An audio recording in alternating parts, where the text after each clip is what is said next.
السلام علیکم dear students of class 8 پیارے بچوں. آج اس ٹاپک پر جولیس سیزر امیک اس ریمیننگ پارٹ سوچ پر shouting for revenge they rushed out of the marketplace in search of Caesar's murderers and Mark Anthony was well satisfied. The first part of his plan had worked. بدلہ لینے کے لیے چلاتے ہوئے وہ بڑی تیزی سے سیزر کے قاتلوں کی تلاش میں بازار کے باہر دوڑ گئے اور مارک اینتھونی کو بڑی تسلی ہوئی. اس کے منصوبے کے پہلے حصے نے کام کر دکھایا. Brutus and Cassius fled to Greece. Brutus اور کیسس بھاگ کر یونان چلے گئے.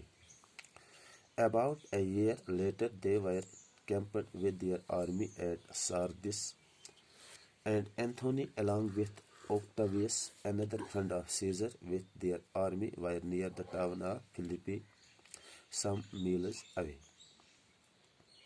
تقریباً ایک سال بعد وہ ساردس میں اپنی فوج کے ساتھ اپنے خیمے میں تھے اور اینتھونی اوکٹویس سیزر کا ایک اور دوست کے ساتھ اپنی فوج کے ساتھ فلیپی کے شہر کے پاس کچھ میل کی دوری پر تھا.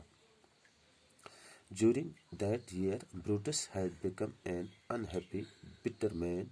His companions had lost their ideals and were fighting among themselves. اس ایک سال کے دوران بروٹس ایک اداس اور غصیلی قسم کا آدمی بن چکا تھا. اس کے ساتھی اپنے اصول گنوا چکے تھے اور آپس میں ہی لڑتے رہتے تھے. At Sardis, he received news that his wife was dead and sorrow was added to his bitterness. ساردس میں اسے خبر ملی کہ اس کی بیوی کی موت ہو گئی تھی اور اس کی کڑواہٹ میں دکھ بھی شامل ہو گیا.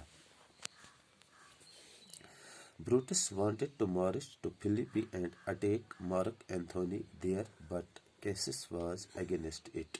بروٹس فلیپی کی طرف بڑھنا چاہتا تھا اور مارک اینتھونی پر حملہ کرنا چاہتا تھا لیکن کیسس اس کے خلاف تھا. He wanted to wait for the enemy to come to them, but Brutus persuaded Cassius and they marched to Philippi. Octavius and Mark Antony had the advantage of a good defense position as well as a fresh and rested army.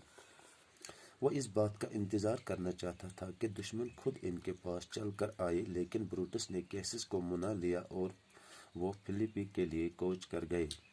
اوکٹویس اور mark Anthony ایک اچھی دفاعی position میں تھے اور ان کے پاس آرام کے بعد تازہ ہو چکی فوج تھی. While preparing for battle, Cassius said to Brutus, "If we lose this battle, we will be content to be led a prisoner through the streets of Rome." Brutus swore that he would rather take his own life than allow such a thing to happen, and the two men parted, each to lead his own half of the army into battle. جنگ کے لیے تیاری کرتے ہوئے cases نے Brutus سے کہا، اگر اس جنگ میں ہماری ہار ہوئی تو کیا تمہیں یہ بات اچھی لگے گی کہ تمہیں روم کی گلیوں میں ایک قیدی بنا کر لے جایا جائے؟ بروٹس نے حلف لیتے ہوئے کہا، اپنے ساتھ ایسا کچھ نہیں ہونے دینے کے بجائے وہ اپنی جان کے لیے لینا زیادہ بہتر سمجھے گا. اور پھر دونوں الگ ہو گئے جنگ میں اپنی فوج کے آدھے حصے کی قیادت کرنے کے لیے. So dear students, I think it is enough. Have a nice day. Thank you very much.